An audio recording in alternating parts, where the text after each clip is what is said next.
bahasa alam semesta?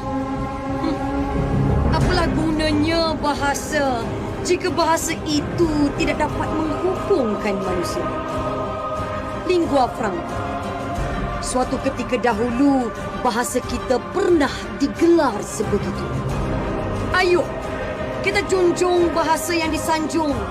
Ayuh, kita buktikan lidah yang kelu mampu menusuk kalbu. Selamat sejahtera puan. Dalam video ini kami akan membentangkan tema cabaran bahasa Melayu dalam era globalisasi.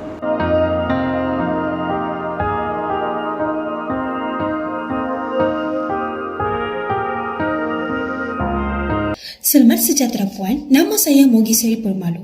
Bahasa merupakan salah satu alat untuk manusia berkomunikasi dan berinteraksi antara satu sama lain. Di Malaysia, bahasa pengantar utama dalam kalangan masyarakat ialah bahasa Melayu. Manakala globalisasi merupakan perkataan yang diambil daripada perkataan global yang bermaksud universal. UNESCO mendefinisikan globalisasi sebagai set, struktur dan proses ekonomi, sosial, teknologi, politik dan budaya terhasil daripada perubahan ciri-ciri dalam pengeluaran, penggunaan dan perdagangan barangan serta aset yang merangkumi asas kepada politik antarabangsa. Walaupun terdapat pelbagai cara untuk manusia berinteraksi, tetapi tanpa bahasa, sebarang komunikasi akan menjadi terpantut dan tidak sempurna. Sejarah telah menyatakan bahawa bahasa Melayu merupakan menjadi bahasa antarabangsa atau lingua franca ketika zaman Kesultanan Melayu Melaka kerana pedagang yang datang ke Melaka akan berinteraksi menggunakan bahasa Melayu. Namun, lama-kelamaan penggunaan bahasa Melayu semakin hilang. Tambahan pula, selepas Malaysia dijajah oleh British, bahasa Inggeris telah digunakan sebagai bahasa rasmi negara. Namun kini kesedaran untuk memartabatkan kembali bahasa Melayu khususnya di Malaysia dan amnya di seluruh dunia mula dikaji dan dibahaskan oleh pelbagai pihak. Menurut Kamus Dewan, globalisasi merupakan fenomena yang menjadikan dunia mengecil dari segi perhubungan manusia disebabkan kepantasan teknologi maklumat. Malaysia dijangka akan menjadi sebuah negara maju berdasarkan konsep Transformasi Nasional 2050 TN50. Teknologi informasi dan komunikasi juga semakin canggih sering dengan perubahan globalisasi ke arah revolusi industri 4.0. Penerapan penggunaan bahasa Melayu dalam era global adalah suatu usaha yang sangat mencabar. Ya, kerana yang berkait rapat dengan soal jati diri, semangat patriotik dan masalah budaya yang rumit.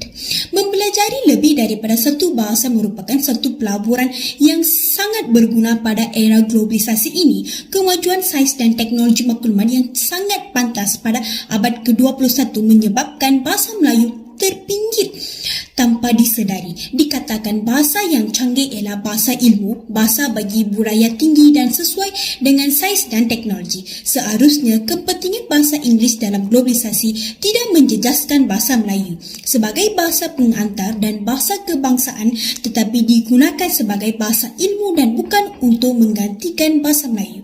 Marilah kita menonton pembentangan ahli kumpulan lain tentang cabaran bahasa Melayu dalam era globalisasi ini. Selamat pagi, nama saya Tan Jingyuan. Nombor matrik saya 2012404448. Cabaran pertama bahasa Melayu dalam era globalisasi ialah bahasa Inggeris diutamakan disebabkan ia merupakan bahasa antarabangsa. Bahasa Inggeris digunakan dalam sektor swasta dan bidang perindustrian dan perdagangan, serta penggunaan bahasa Inggeris sebagai penghantar pendidikan tinggi. Berbagai kemudahan teknologi maklumat seperti komputer, telekomunikasi, multimedia terhasil disebabkan oleh kemajuan yang pesat dalam bidang mikroelektronik. Malaysia merupakan sebuah negara yang multibahasa. Individu boleh memahami dua bahasa atau lebih, tetapi tidak boleh bertutur dan menulis dengan baik. Dianggarkan bahawa 80% tapak jejaring adalah dalam bahasa Inggeris. Kebanyakan laman web di Malaysia menggunakan bahasa Inggeris sebagai bahasa pengantar. Bahasa digunakan berbentuk ringkas, pendek dan bersifat ikonik. Ini menyebabkan masyarakat kurang mengamalkan kekayaan bahasa, sebaliknya penggunaan bahasa segera semakin popular. Perkataan baharu sering memasuki perbendaharaan kata bahasa Melayu tanpa ditapis. Masyarakat mula mengamalkan pertuturan bahasa Melayu separuh dan bahasa Inggeris separuh. Bahasa Melayu banyak diubah sesuai apabila digunakan dalam SMS, WhatsApp, WeChat, Line, dan sebagainya. Ini akan mendorong perkembangan bahasa Melayu dan kurangkan aktiviti yang menggunakan bahasa Melayu di alam cyber. Kebanyakan aktiviti perniagaan juga dilakukan melalui internet. Bahasa Inggeris digunakan dalam urusan pentadbiran secara penuh. Bahasa Inggeris digunakan sebanyak lebih kurang 70% dalam sektor swasta dan 30% lagi bahasa Melayu digunakan dalam pertuturan. Penggunaan bahasa rojak telah menjadi kebiasaan. Malah sesetengah pihak menganggap bahasa Melayu sebagai bahasa yang low class dan menyebabkan mereka tidak mahu menuturkannya di tempat awam. Masalah ini telah menular daripada masyarakat sehingga ke golongan pemimpin. Golongan pelajar mempelajari bahasa Melayu untuk lulus dalam peperiksaan sahaja. Ada yang menzahirkan persepsi bahawa bahasa Melayu tidak diperlukan untuk mencari kerja. Mereka mengatakan graduan yang belajar bahasa Inggeris dapat mendapat kerja berbanding graduan bahasa Melayu. Nama saya Chumini daripada kelas PP4. Saya akan membincang tentang cabaran seterusnya yang mencabar bahasa Melayu dalam era globalisasi. Kecanggihan dalam penggunaan telefon bimbit menyebabkan bahasa Melayu banyak diubah suai apabila digunakan dalam aplikasi atas talian. Bahasa Melayu banyak diubah suai apabila digunakan dalam sistem mesej singkat, SMS, WhatsApp, WeChat, Line, dan lain-lain. Sebagai contohnya, perkataan rumah diubah suaikan ke rumah. Perkataan risau diubah suaikan ke sau. Apabila perkataan diubah suaikan, pelajar yang baru mempelajari bahasa Melayu tidak dapat memahami dan belajar bahasa ini dengan tulen dan baik.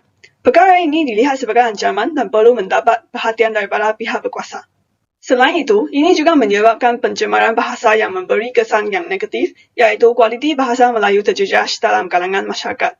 Fenomena pencemaran bahasa ini sama ada melalui aplikasi perhubungan internet seperti Instagram, Facebook, Twitter, dan sebagainya adalah bersifat sementara dan akan berakhir apabila teknologi semakin canggih dan berkembang. Dalam era globalisasi ini, masalah bahasa lucah juga menjadi isu yang menyumbang kepada pencemaran bahasa Melayu. Ramai remaja malah orang dewasa sekarang menggunakan perkataan lucah di alam maya. Sebagai contohnya, biawak, burik, celaka. Perkara ini adalah sangat memalukan kerana ia membuatkan seseorang berasa malu untuk membaca setiap posting di laman sosial. Para pelajar akan terpengaruh dan cenderung untuk menggunakan bahasa-bahasa yang digunakan dalam perbualan seharian. Ini menunjukkan bahasa dalam media sosial juga boleh mempengaruhi pelajar. Hai, nama saya Nasyarina binti Nasaruddin. Nama metrik 2012403998. Saya akan membentangkan tentang isi yang ketiga, iaitu penularan bahasa rojak. Penularan bahasa rojak adalah cabaran besar dihadapi Dewan Bahasa dan Pusaka DBP, terutamanya dalam memartabatkan bahasa Melayu. Bahasa rojak merupakan percakapan mencampurkan pelbagai bahasa dalam satu pertuturan. Walau bagaimanapun, bahasa dasarnya merupakan bahasa Malaysia. Bahasa rojak telah mula menjadi satu trend dalam kalangan anak muda dan semakin hebat penularannya seiring dengan perkembangan teknologi dan media sosial. Setiap hari kita akan berhadapan dengan kesalahan tata bahasa di dalam pelbagai media, baik media konvensional maupun media sosial seperti Facebook, WhatsApp dan Twitter. Bahasa rojak wujud disebabkan oleh sikap segelintir masyarakat yang tidak peka bahawa penggunaan bahasa kebangsaan kini kian terhakis disebabkan penggunaan bahasa rojak. Antara keburukan bahasa rojak ialah yang pertama, negara memiliki bangsa yang gagal berkomunikasi dengan baik. Yang kedua, menurunkan kedudukan bahasa Melayu. Yang ketiga, menjejaskan keberkesanan komunikasi dalam masyarakat sekaligus menimbulkan salah faham. Yang keempat, mutu penguasaan bahasa Melayu terus merosot dan lemah serta terhakis. Hal ini akan memberi kesan kepada bahasa ilmu, bahasa pentadbiran, bahasa undang-undang dan budaya. Yang kelima, pembelajaran dalam bahasa Melayu di sekolah terjejas sehingga mendatangkan kesan negatif dalam jangka masa panjang. Dan yang terakhir ialah penghayatan terhadap bahasa Melayu semakin berkurang. Antara contoh-contoh penggunaan bahasa rojak ialah yang pertama, how are you today? Harap okey lah. Yang kedua, you dah breakfast kah? Yang ketiga, you buat apa today? Yang keempat, sorry I tak sengaja. Dan yang kelima, cuba try test. Selamat sejahtera Puan. Nama saya Katashini Gopal Krishnan. Nombor metrik saya ialah 2012408283. Kesimpulannya, kini terbukti bahawa bahasa Melayu mampu menjadi bahasa pengantar ilmu apabila digunakan sepenuhnya di Institut Pengajian Tinggi Awam di Malaysia. Namun Namun era globalisasi yang semakin pesat menunjukkan cabaran untuk menjadikan bahasa Melayu sebagai bahasa utama di Institut Pengajian Tinggi, IPTA dan IPTS semakin sukar berbanding bahasa Inggeris. Walaupun bahasa Melayu menduduki tempat ke-6 dalam senarai jumlah penutur paling ramai di dunia, namun dalam bidang sosial, ekonomi dan perundangan bahasa Melayu tidak senarai dalam 10 bahasa yang meluas penggunaannya. Suatu ketika dahulu, bahasa Melayu merupakan bahasa yang kaya dari rangkaian dan bunga bahasanya dan digunakan untuk menyampaikan maksud secara halus dan tertib. Malah, bahasa Melayu juga menggambarkan pencapaian kebolehan daya intelek pemikiran penutur melalui pantun, peribahasa, bahasa kiasan dan sebagainya. Menurut James Collins, bahasa Melayu merupakan sebuah bahasa antarabangsa kerana memperlihatkan ciri antarabangsa sejak zaman prasasti lagi. Masyarakat Melayu perlu mengambil iktibar daripada sejarah ketamadunan Jepun, Korea dan China yang menciptakan kemajuan sains dan teknologi dalam bahasa ibunda mereka sendiri. Oleh yang demikian, semua pihak perlu berganding bahu untuk kembali martabatkan bahasa Melayu. Langkah ini perlu dilakukan agar generasi akan datang dapat mengetahui keaslian dan ketulinan bahasa ibunda mereka. Sekian, terima kasih.